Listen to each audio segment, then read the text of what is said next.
Alhamdulillahil wahidil ahad al-fardis samad alladzi lam yalid wa lam yulad wa lam yakul lahu kufuwan ahad. Wassalatu wassalamu ala nabiyyina Muhammad wa ala alihi wa ashabihi wa man tabi'a hudahu ila yaumil mi'ad. Para jamaah kaum muslimin dan muslimat yang dimuliakan oleh Allah Subhanahu wa taala. Assalamualaikum warahmatullahi wabarakatuh. Alhamdulillahirabbil alamin. Bersyukur kita kepada Allah Subhanahu wa taala di malam Jumat ini di bulan Rabiul Tsani 1435 Hijriyah, kita masih diberikan kesempatan dan kesehatan, ni'matani maghmudun fihi makatsirum minan nas as-sihhatu wal faraq. Sebagaimana sabda Rasulullah sallallahu alaihi wasallam, ada dua nikmat yang mayoritas manusia melalaikan dua nikmat ini, yaitu nikmat sehat dan nikmat waktu luang. Dan semoga kita berkumpul dalam majelis ilmu ini, kita niatkan untuk mengisi kesehatan kita dengan kajian ini dan mengisi waktu luang kita dengan membahas at-tauhid alladzi huwa haqqullah 'alal 'abid, pembahasan mengesahkan Allah yang mana tauhid ini merupakan haknya Allah Subhanahu wa taala dari seluruh makhluknya.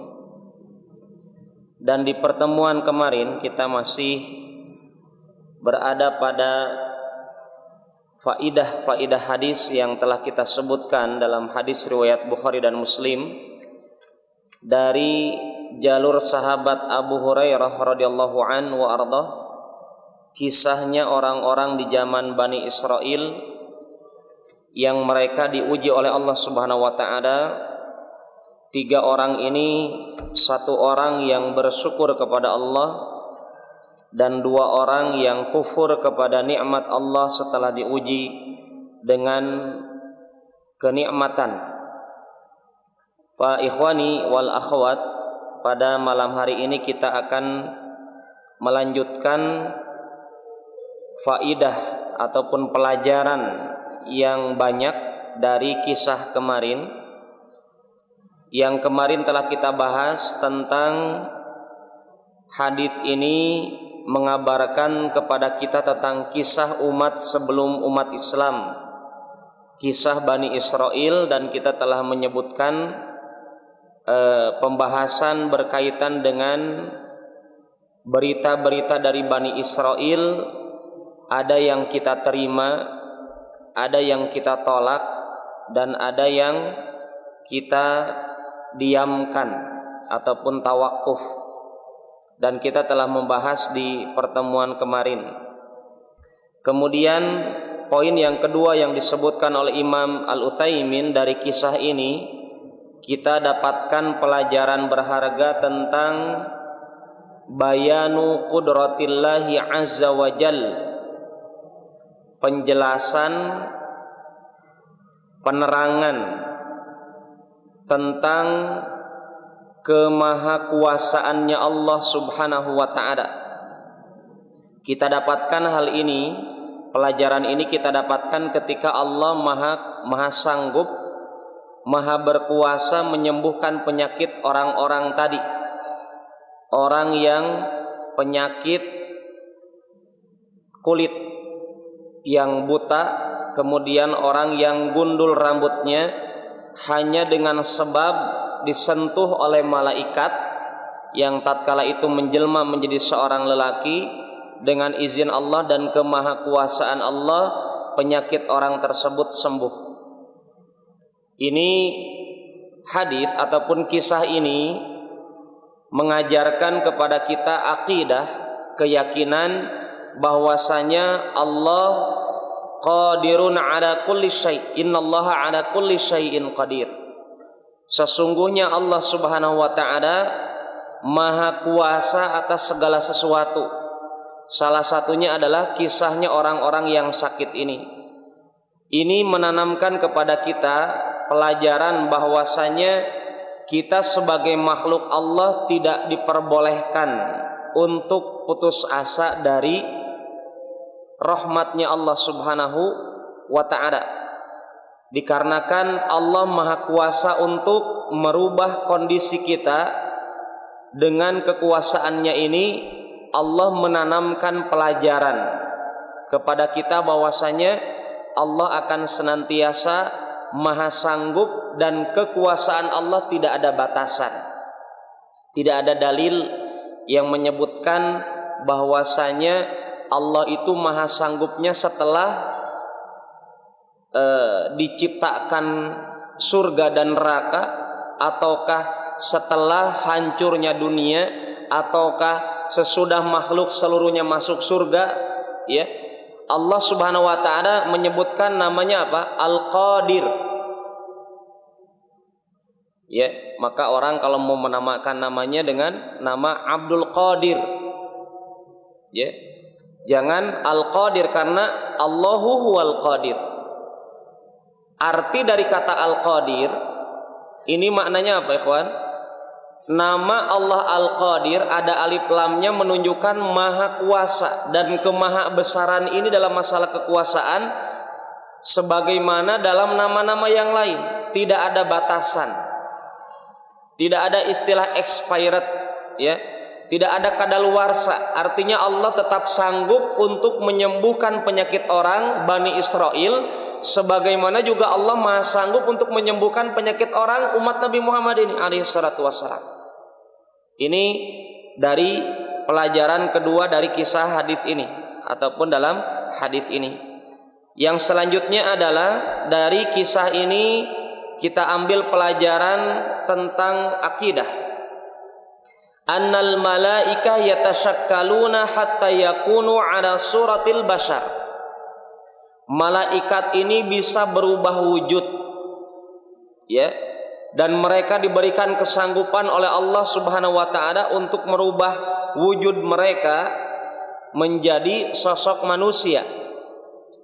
Fa ikhwani wal akhwat yang dimuliakan oleh Allah Subhanahu wa ta'ala, di sini Syekh Al-Utsaimin menambahkan, beliau katakan ketika malaikat pertama kali mendatangi 3 sosok manusia yang sedang sakit-sakitan ini,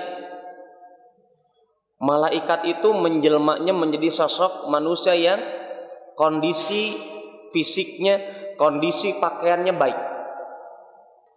Tetapi ketika kondisi orang-orang tadi telah dikabulkan permohonan mereka masing-masing, yang satu kulitnya menjadi bagus lagi, yang satu berambut yang asalnya gundul, yang ketiga matanya buta menjadi bisa melihat. Ketika mereka manusia-manusia ini, 3 orang manusia ini menjadi orang-orang yang hidup dalam kenikmatan, maka tatkala kondisi seperti itu malaikat menjelma sebaliknya, ya, menjadi sosok manusia yang pernah mereka rasakan. Dan ini manfaatnya, ikhwan, dari kisah ini manfaatnya apa? Untuk tadhkiratun ni'am, mengingatkan nikmat Allah yang pernah mereka dapatkan, yang saat ini mereka rasakan, tatkala dulu mereka rasakan apa yang disaksikan dalam sosok penjelmaan malaikat ini. Dan kita tahu malaikat ketika mendapatkan 3 sosok manusia ini telah sehat, kaya raya, maka malaikat menjelma sesuai dengan kondisi mereka waktu dulu.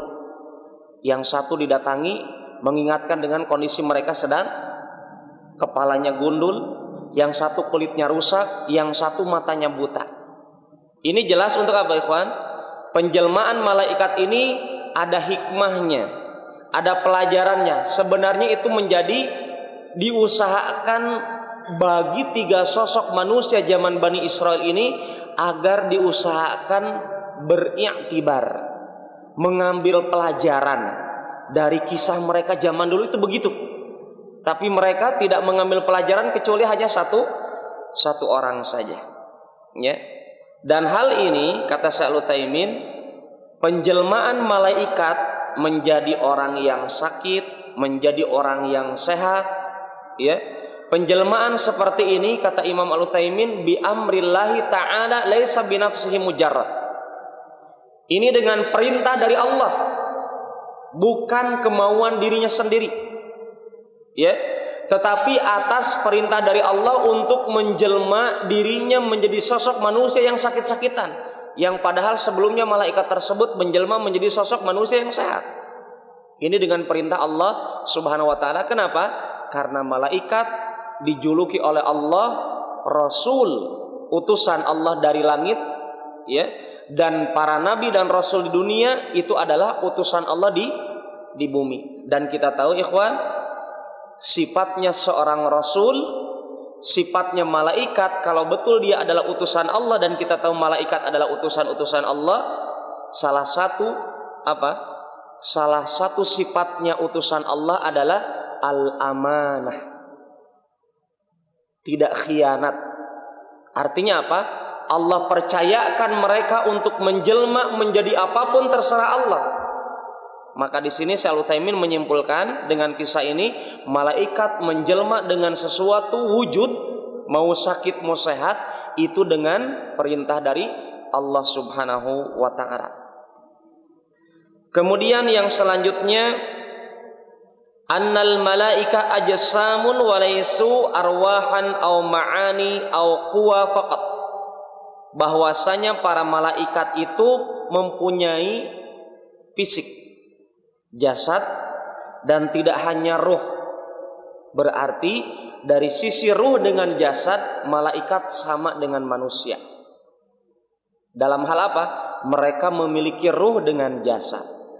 Adapun penciptaan mereka berbeda dengan manusia. Sebagaimana telah kita bahas, malaikat diciptakan dari khuliqatil malaikah min nur, wa khuliqatil jan min marijim min nar, wa khuliqati Adam wa khuliqa Adam mimma wasifalakum.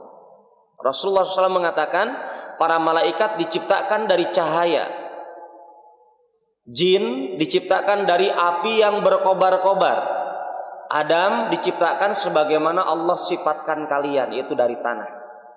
Maka Nabi Muhammad kalau betul keturunan Nabi Adam, pastinya diciptakan dari apa? Dari tanah. Tetapi tanah di sini adalah awal penciptaan Nabi Adam. Adapun Nabi Muhammad alaihissalatu wassalam, Allah sebutkan dalam surat Al-Insan, inna khalaqnal insana min nutfatin amsyaj. Sesungguhnya kami ciptakan manusia dari air mani yang terpancar. Dan itu yang terjadi. Rasulullah SAW bukan diciptakan dari cahaya. Sebagaimana ada keyakinan orang Islam dengan majelis Nurul Mustafa. Ya, Nurul Mustafa artinya cahaya Rasulullah. Al-Mustafa artinya yang dipilih. Dan jelas ini adalah pemahaman yang salah kalau meyakini Nabi Muhammad diciptakan dari cahaya, sebagaimana kita dapatkan jawaban dari kisahnya Ibunda Aisyah. Ketika beliau tidur, ternyata kakinya beliau terkena kepada wajahnya Rasulullah SAW yang sedang mengerjakan sholat malam.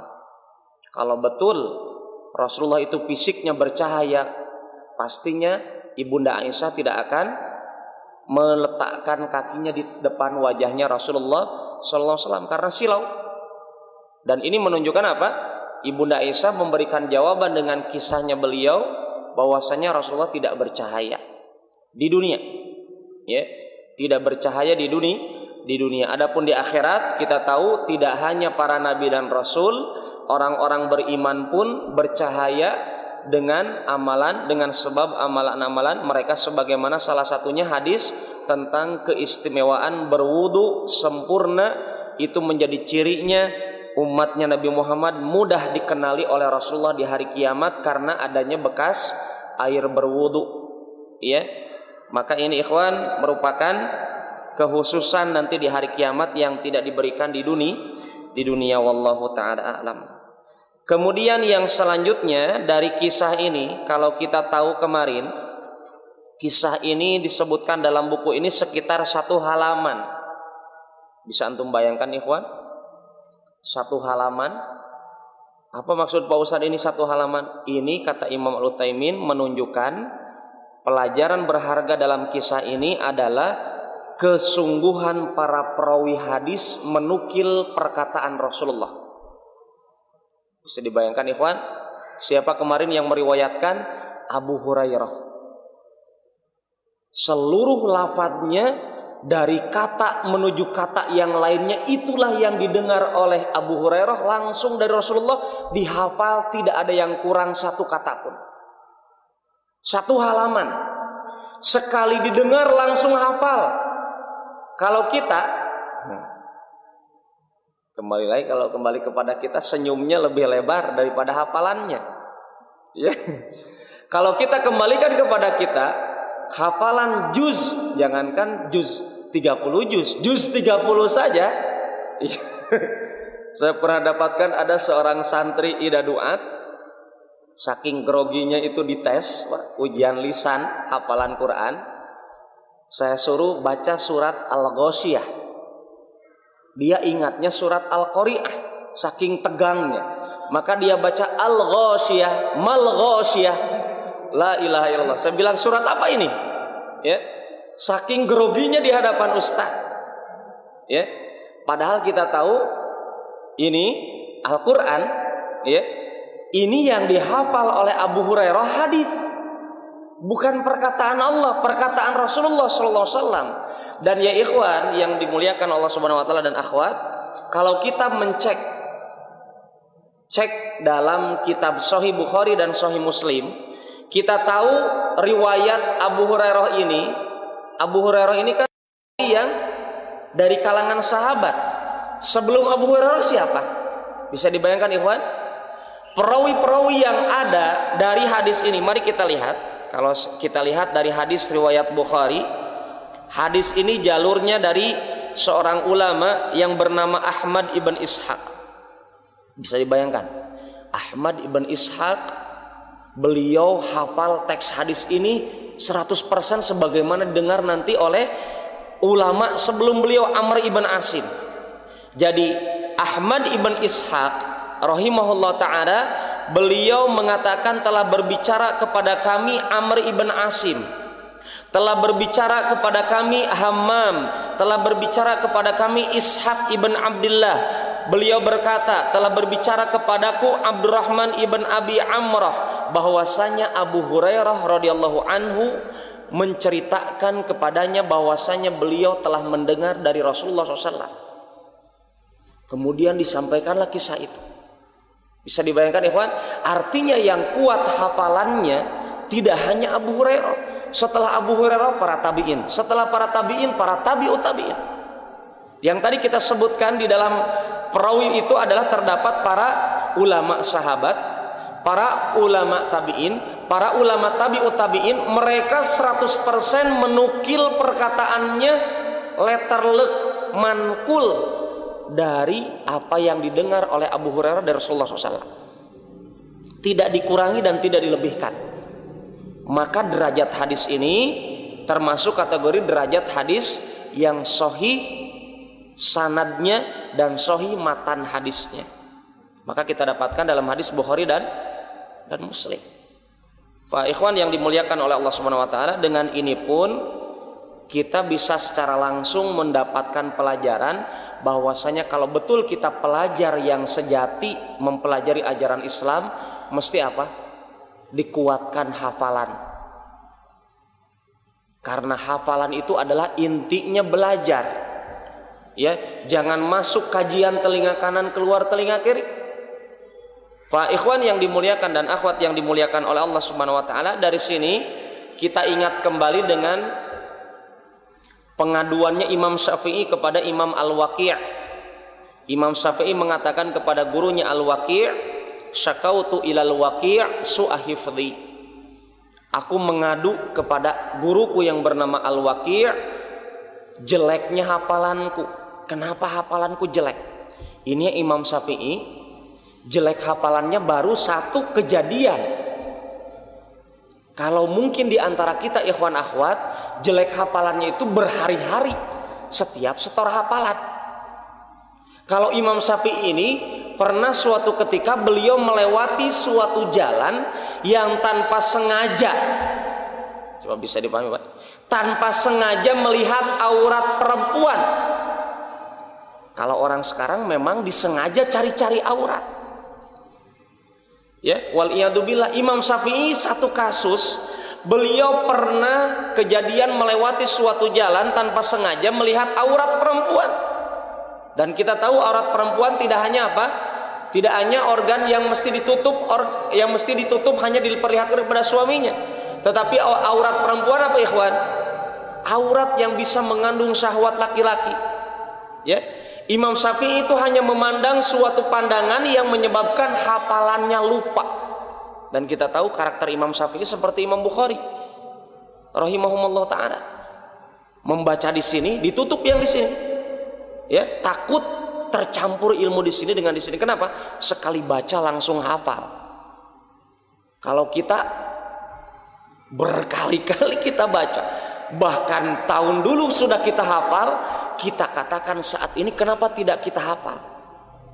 Maka Imam Syafi'i beliau mengadu kepada gurunya Al-Waqi, ya Syekh, aku ini rusak hafalanku. Maka Imam Al-Waqi bukan memberi resep apa? Beli mie di apotek obat ini, tidak. Resepnya apa? Fa arsyadani ila tarkil ma'asi. Beliau memberikan wejangan ilmu kepada Imam Syafi'i sebagai muridnya tatkala itu untuk meninggalkan maksiat. Wa akhbarani bi annal ilma nurun wa nurullah la yuhda lil 'asi. Dan Imam Syafi'i mendapatkan ilmu dari Al-Waqi, beliau kabarkan, ya Syafi'i, ya, ilmu itu cahaya. Dan cahaya Allah tidak akan diberikan kepada ahli maksiat. Maka tolong kita merenung saat ini, kenapa saya ikut kajian berkali-kali kayak nggak pernah ikut kajian? Kenapa saya mengulang-ulang hafalan saya berkali-kali kayak tidak menghafal? Oh, boleh jadi faktor utamanya adalah kemaksiatan STMJ, sholat terus maksiat jalan. Ya, artinya ibadah terus, tetapi maksiat pun terus. Maka itu menjadi penyebab utama pemahaman kita tidak pernah bertambah, bahkan bisa jadi berkurang. Wal iyadzubillah. Fa ikhwani wal akhwat yang dimuliakan oleh Allah Subhanahu wa taala, poin yang selanjutnya dari kisah ini kita bisa mendapatkan pelajaran annal insan la yalzamuhur ridha biqada'illah. Seorang manusia dia tidak wajib ridha dengan keputusan Allah. Hukumnya tidak wajib. Ya. Seorang manusia ketika ditakdirkan oleh Allah menjadi miskin, sama seperti kisah ini. Dalam kisah ini, seorang yang sakit-sakitan didatangi malaikat, ya, ditanya mau kamu apa? Maka dia katakan, uhibbu ilaina kada wa kada. Sebenarnya aku cinta, aku ingin begini dan begini, tidak ingin begini seperti sekarang. Maka ini artinya apa ikhwan? Orang tersebut, kisah ini mengajarkan kepada kita bahwasanya keridhaan kepada keputusan Allah hukumnya bukan kewajiban. Ya, ketika antum diberikan penyakit tidak mesti ridha. Maka di sini agar antum tidak bingung, wah kayaknya kalau begitu Pak Ustadz boleh saya protes kepada Allah. Kalau protes tidak boleh. Ya. Apa itu ridha ikhwan? Ridha itu menerima. Ya. Maka mari kita lihat kenapa Syekh Al-Utsaimin bisa menyimpulkan begitu. Dalam keputusan yang Allah putuskan untuk kehidupan kita di dunia, kita sebagai umat Islam tidak wajib beridha, tetapi haram untuk tidak ridha. Ya. Tidak wajib beridha. Kenapa demikian? Beliau katakan dikarenakan perkataan orang tadi ketika sakit-sakitan, mereka mengatakan di hadapan malaikat, sebenarnya saya ingin diberikan oleh Allah begini-begini. Berarti orang tersebut tidak ridha dengan kondisinya saat ini. Kenapa? Karena orang ketika mendapatkan musibah ada 4 keadaan. Seingat saya pernah dibahas oleh Syekh Utsaimin di pembahasan sebelumnya. As-sabru, ketika pembahasan sabar. Seorang mendapatkan musibah, saya mendapatkan musibah, Anda, Iwan Ahwat mendapatkan musibah. Kondisi kita kemungkinan 4. Berkeluh kesah, dan ini diharamkan. Ya, berkeluh kesah, protes kepada Allah, ini diharamkan. Poin pertama dihilangkan dari karakter orang beriman. Yang kedua adalah ar-ridha. Dan ridha ini hukumnya mustahab, sunnah, kata Syekh Utsaimin. As-sabru, sabar ini adalah wajib. Maka orang ketika dapat musibah apa ikhwan? Mesti dia bersabar. Maka pantas Rasulullah SAW mengatakan karakter orang bersabar itu kelihatannya kapan Pak? Karakter orang bersabar kata Rasulullah bagaimana? Innamas sabru inda sadmatil ula. Sabar itu terlihat ketika benturan pertama. Artinya apa? Ketika misalkan orang tuanya meninggal dunia, ketika dia dapatkan berita tersebut, langsung dia bersabar, menahan dirinya dari berputus asa, menahan dirinya dari berkeluh kesah kepada Allah, tapi menerima. Maka itu bersabar, menahan diri. Dan sabar itu karakternya bukan begini. Ada orang mengatakan dia sudah jerit-jerit ketika orang tuanya meninggal, 2 hari selanjutnya dia katakan, Pak Ustadz saya bersabar. Itu pemahaman yang salah. Sabar adalah kondisi tatkala dia pertama kali mendapat musibah, dia diam, menerima keputusan Allah, tidak protes kepada Allah, itulah maksud sabar. Maka pantas kata Rasulullah apa tadi? Innamas sabru inda sadmatil ula. Tatkala benturan pertama, kelihatan mana yang sabar, mana yang tidak. Maka sabar itu hukumnya wajib. Ya. Adapun ridha hukumnya sunnah. Yang keempat, tingkatan orang mendapatkan musibah adalah asyukru. Ada orang mendapatkan musibah malah bersyukur.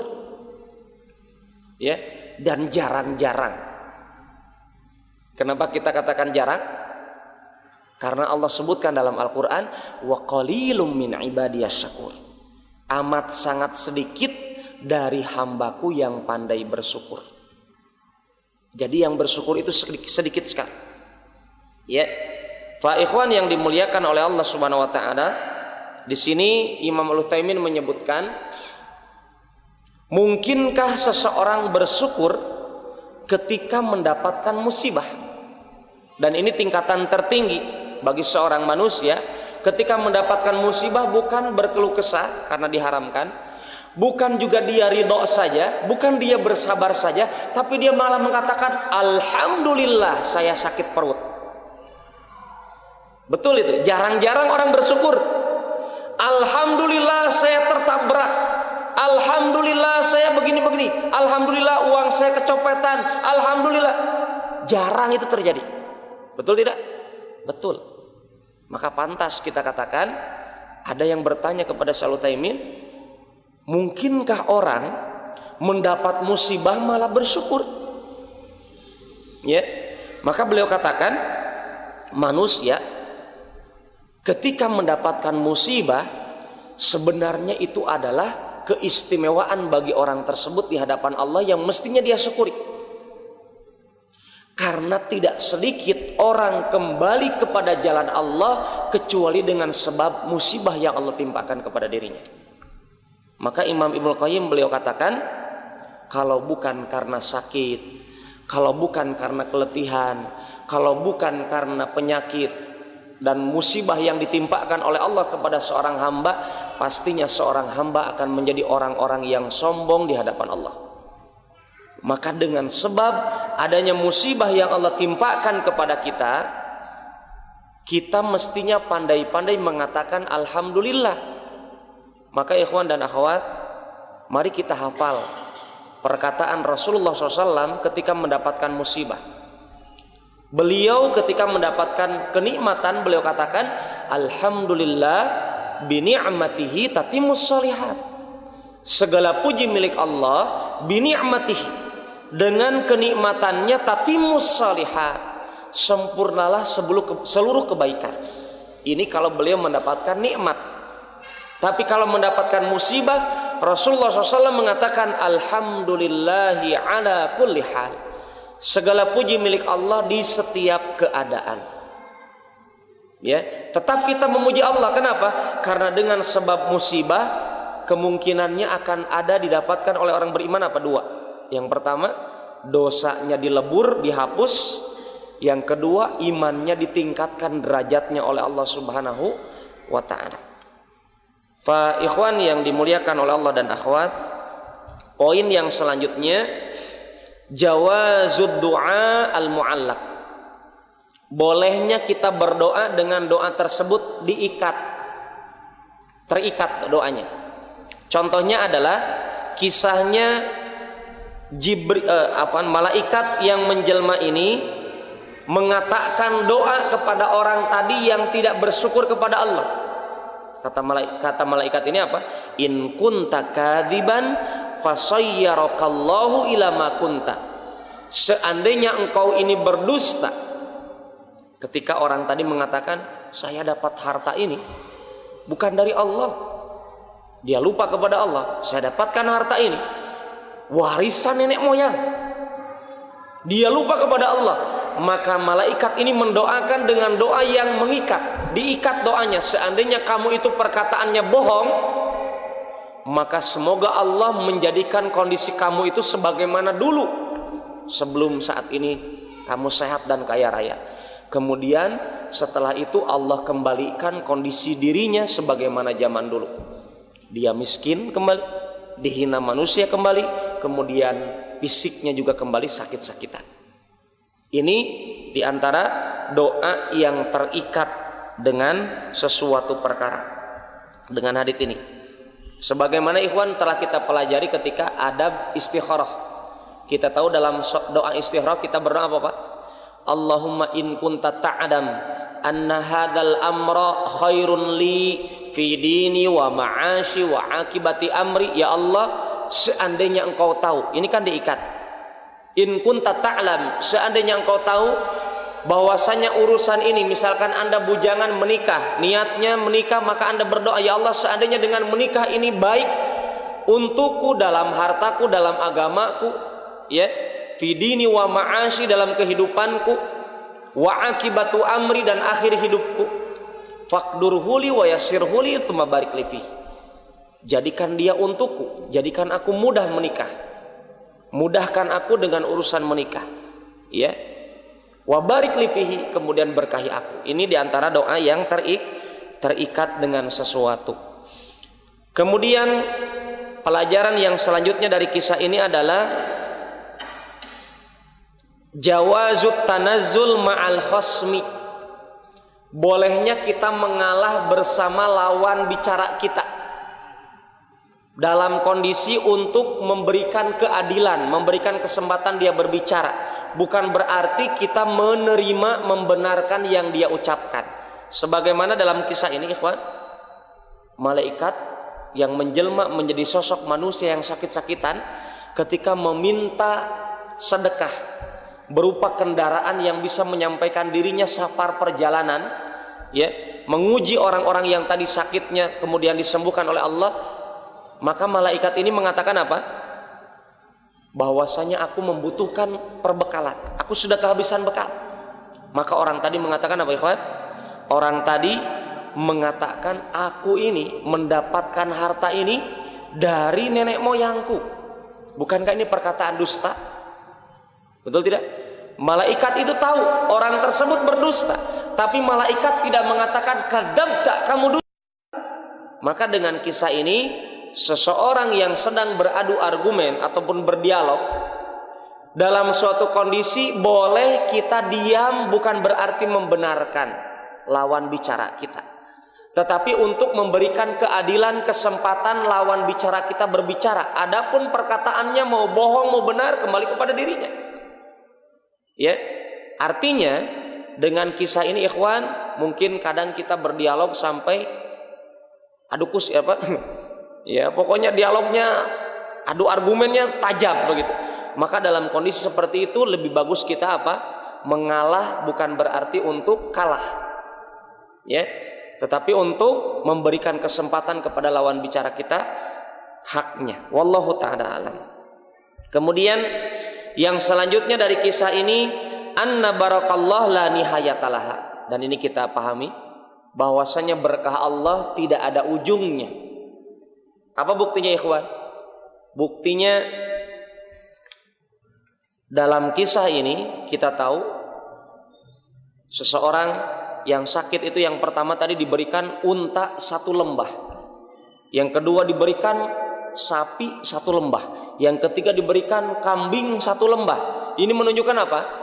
Kemahakayaan Allah, kemahakuasaan Allah. Ya, hal ini ikhwan sebagaimana yang pernah kita bahas di bulan suci Ramadan dalam hadis riwayat Muslim, kita tahu tentang hadis qudsi. Ketika Allah mengatakan kepada kita ya ibadi, bahkan hadis ini oleh para ulama tabi'in, bahkan kibarut tabi'in, kalau hadis ini dibaca oleh para ulama, itu mereka tersungkur ke tanah saking bergetarnya mendapatkan keagungan hadis ini. Hadis kursi yang pernah kita bahas ketika bulan suci Ramadan, ya ibadi, wahai hambaku, lau anna awwalakum wa akhirakum wa insakum wa jinnakum qamu fi sa'idin wahid fasa'aluni fa'ataitu kulla insanin mas'alatah mana qasadalika mimma indi illa kama yanqusul mikhyat idza udkhilal bahr.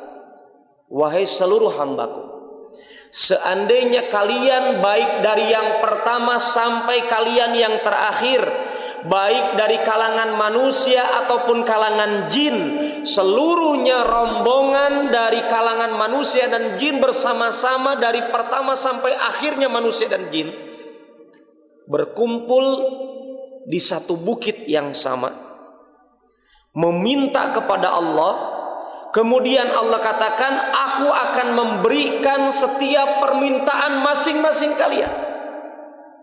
Dari jin dan manusia, mereka meminta bebas, tidak ada pengikat, permintaan kalian mesti sekian, tidak.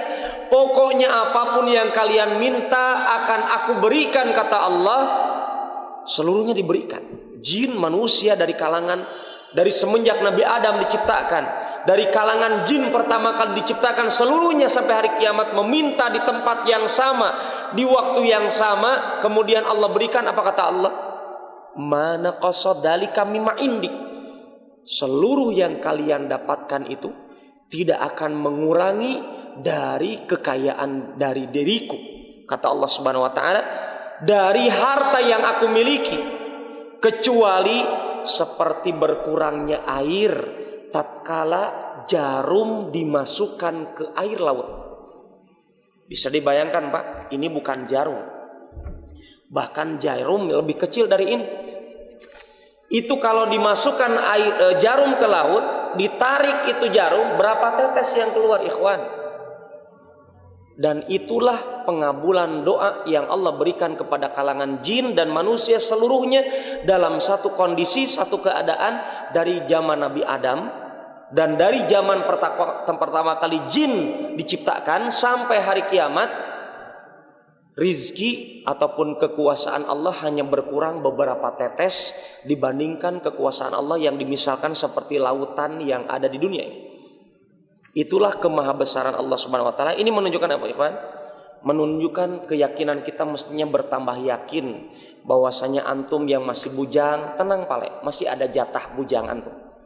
Yang masih miskin saat ini, tenang pale, antum masih ada jatah kemiskinan antum. Karena pernah saya dapatkan dalam buku ini ada hadis yang disebutkan oleh Syekh Utsaimin, ada seorang hamba yang kalau Allah jadikan dia kaya, dia akan kafir kepada Allah. Maka hamba tersebut ditakdirkan oleh Allah miskin untuk apa? Untuk kemaslahatan dirinya. Artinya jangan pernah kita protes dengan kondisi kita saat ini, tetapi kita dituntut untuk berusaha berjalan dari satu takdir menuju takdir yang lain. Fa ikhwan yang dimuliakan oleh Allah Subhanahu wa taala, kemudian yang selanjutnya adalah hal yustafadu minhu anna du'a al malaika mustajab au anna hadhihi qadiyatu ain.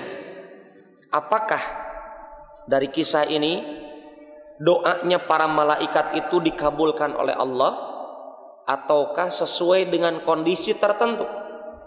Imam Al-Utsaimin beliau sebutkan ad-dhahir, yang nampak dari kisah ini annahu qadiyatu ain.